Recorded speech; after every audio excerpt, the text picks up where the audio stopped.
Vizianagaram parliament సభ్యులు కలిశెట్టి అప్పలనాయుడు జిల్లా party కార్యాలయం అశోక్ బంగ్లాలో మీడియా సమావేశాన్ని నిర్వహించారు.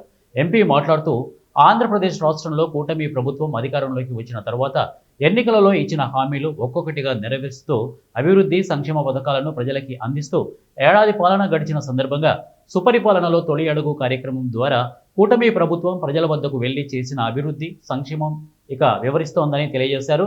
ఆంధ్రప్రదేశ్ రాష్ట్ర ముఖ్యమంత్రి నారా చంద్రబాబు నాయుడు ఆధ్వర్యంలో ఈ రాష్ట్రం అన్ని రంగాలలో అభివృద్ధి పదంలో వెళ్తోందని స్పష్టం చేశారు. ముఖ్యంగా రైతులకు ఎరువుల్ని విత్తనాల్ని ఎటువంటి అవకతవకలు లేకుండా నిబద్ధతతో పంపిణీ చేసిందని, ఇది రైతు ప్రభుత్వం అని తెలియజేశారు. రాష్ట్రంలో ఎంతో అభివృద్ధి సంక్షేమం జరుగుతున్నప్పటికీ వైసీపీ నాయకులకు ఇవేమీ కనిపించడం లేదని, కావాలనే ప్రజల్ని తప్పుడు ప్రచారాలతో మభ్యపెడుతున్నారని తెలియజేశారు. వైసీపీ చేస్తున్న దుష్ప్రచారాలు ప్రజలు గమనిస్తూనే ఉన్నారని స్పష్టం చేశారు. మహిళల గౌరవించడం తెలుగుదేశం పార్టీ విధానమని, పార్టీ నాయకులు తప్పుగా మాట్లాడిన వెంటనే సొంత పార్టీ వాళ్లను కూడా చూడకుండా చర్యలు తీసుకునే స్వభావం ముఖ్యమంత్రి చంద్రబాబు గారిది అని తెలియజేశారు. ప్రజల్లో కూటమి ప్రభుత్వానికి వస్తున్న ఆదరణ చూసి ఓర్వలేక మాసానికో డ్రామాను తెరలేపుతున్నారని, ప్రజల భద్రత ప్రజాస్వామ్య పరిరక్షణ కోసం కూటమి ప్రభుత్వం కృషి చేస్తుంటే ప్రజాస్వామ్యాన్ని అంతమొందించేందుకు వైసీపీ కుట్రలు చేస్తోందని మండిపడ్డారు.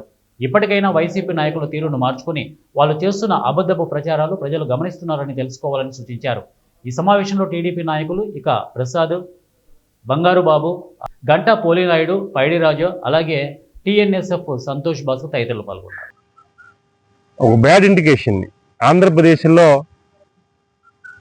పారిశ్రామికవేత్తలు రావడానికి కానీ, లేకపోతే పెట్టుబడి పెట్టే వ్యక్తుల్ని తిరిగి పంపించడానికి కానీ ఒక వ్యూహాత్మక చేస్తున్న విషయాన్ని కూడా ప్రజలు గమనిస్తున్నారు, తీసుకెళ్తున్నామని సందర్భంగా తెలియజేసుకుంటూ, నిన్ననే గుడివాడ ఇన్సిడెంట్ మనం చూసాం.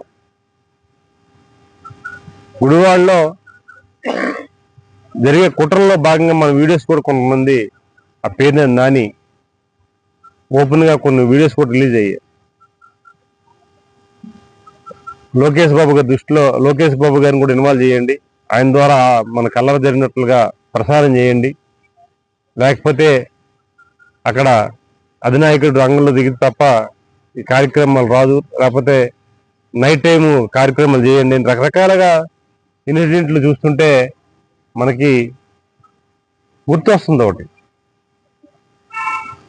5 ఏళ్ళు రాక్షస పాలన చేశారు.